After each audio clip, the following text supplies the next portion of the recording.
Hello, my name is Shamika Bravo and welcome to another one of my tutorials. In this video, I'll be showing you how to install a DNS server and then the configuration process, so stay tuned. To begin, we have to install the DNS server. However, in my previous videos when I was installing the Active Directories, the DNS server was automatically downloaded. But there is a way to download the DNS by itself, simply by going to your server manager. Start, server manager. Then click roles. And to the side here where we see add roles, click that. And then click server roles. Now here's where it's going to give you the options to choose what you would like to install. As you can see, my DNS has already been installed. So if this wasn't grayed out, you would have checked the box, then hit next, and then install. Okay, so now that that's installed, we can continue with the configuration of the DNS. Okay, so to begin configuration, we go to the Start menu. We go to Administrative Tools, and then DNS. Now in this DNS folder here, we're going to see two folders, forward lookup zones and reverse lookup zones. And these are the two folders that we will be looking at. Now if we expand forward lookup zones, we're going to see folders already created inside of that. Now this was done automatically while I was installing the Active Directories. Now if you just install the DNS server, this folder is going to be empty. Now let me show you how you are going to add your forward lookup zone. So you right click on the folder and then press new zone. And this wizard is going to take you to the next steps. So press next, and we're going to leave the zone type as a primary zone and make sure that the store the zone in Active Directory is checked. Press next. Now we're going to change the options here to the middle one. This is going to install the Active Directory zone replication scope to all DNS servers within our domain, or the ssb.local, and press next. Now here's where you're going to enter your zone name. Preferably it should be your NetBIOS name or your domain name. Then we're going to press next. And for this video, we are going to be selecting the middle option here, and then we press next. Now here's where you would have clicked finish, and it would have added to you would have created your new zone. Now we're just gonna cancel, and this here would be the folder that you would have been created. Now let me show you how to create a reverse lookup zone. Now when I click this folder, it is currently empty. Now it's going to be similar to when we created the forward lookup zones. We're going to right click, press new zone again, then press next.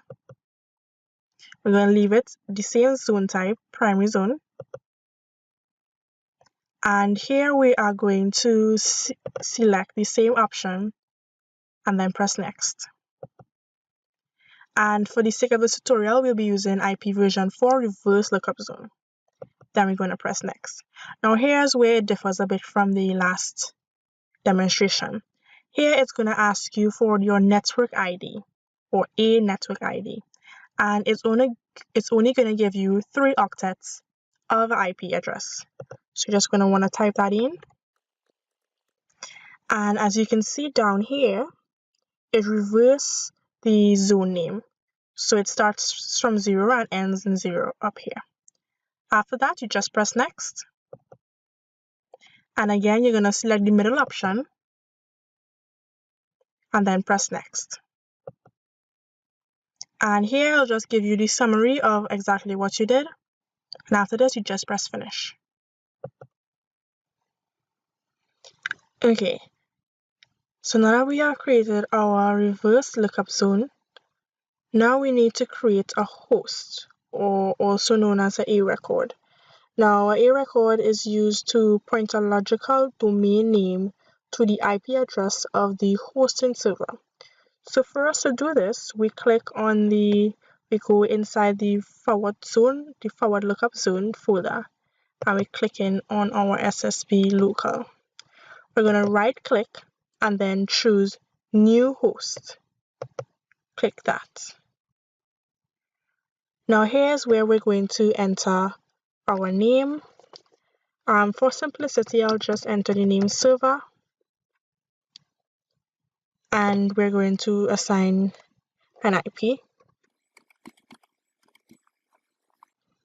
And this option here where we create a pointer record, we're going to check that and add host.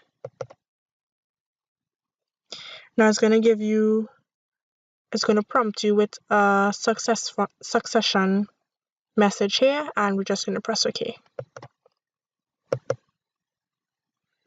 Now as we can see, our host came up here, and if we look inside the reverse lookup folder,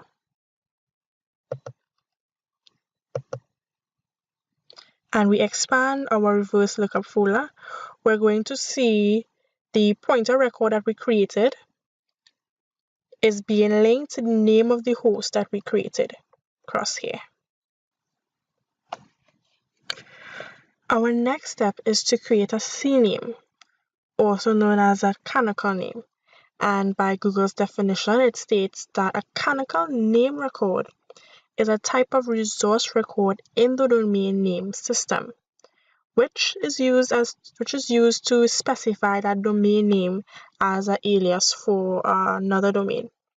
Alright, so to create a CNAME, we go on forward lookup zones folder. We're going to right click on the SSB local, and we're going to, as you see the new alias CNAME, we're going to click that. Now here's where we're going to put in the alias name. And as you can see, it comes up here. And here we're going to select our host. So we're going to browse, we're going to go into the server. We're going to go into the forward lookup zones, the SSB local, and we're going to scroll until we see that host that we created.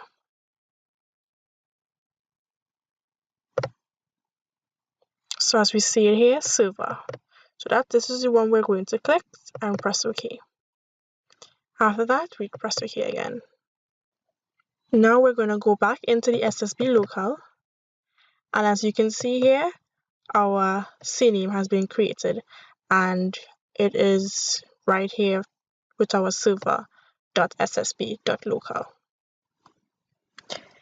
Now just to make sure that everything is working, we can go to the server to the left here, right click, and we can launch NS lookup, or we can go to the start menu and open command prompt. We're going to type in the command NS lookup,